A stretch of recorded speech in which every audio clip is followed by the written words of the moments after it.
The Beijing straddle that you referred to is China effectively trying to have a bet both ways.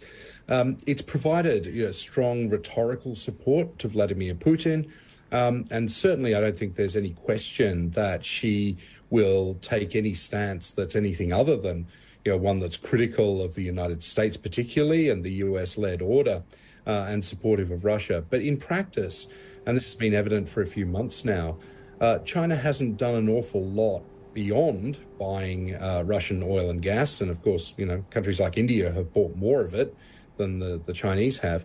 Done nothing really beyond that to assist Putin. So it does look as though, particularly with this meeting having concluded that, Beijing has some real concerns and real annoyance with Russia about the conduct of the conflict. And the main reason, of course, is because having a no-limits partnership with the Russian Federation means that you expect it will behave the way that you say you behave. And of course, China says that it adheres to the fundamental principle of international law, which is non-interference. And it was interesting to see in the Chinese readout of that meeting, a very strong reference at the end of it to China and Russia working together not to interfere in the affairs of others. So I think that this was very much a coded message from Beijing.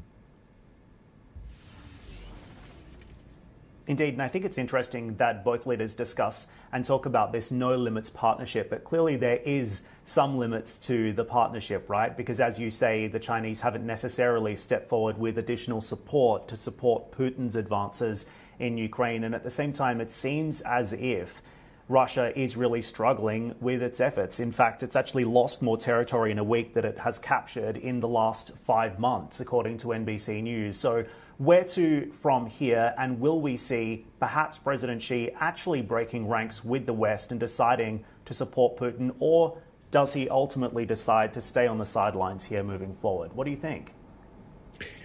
Look, I think he probably stays on the sidelines for the foreseeable future.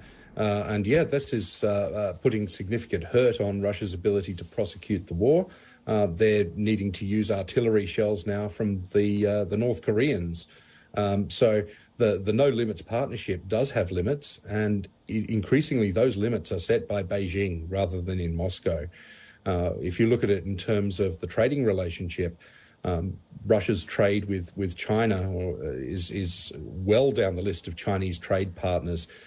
So Russia needs China, I think, much more than China needs Russia. And this has become particularly clear from this meeting, where we saw a surprisingly meek Vladimir Putin, not the sort of belligerent strongman that he normally projects during international meetings, and one that probably was a little bit humiliating for him, especially since the Chinese also came out very strongly in support of Kazakh sovereignty. And I think that's a message, too, that China is now no longer prepared for Russia to act as it pleases, particularly in areas that China views as its own near abroad.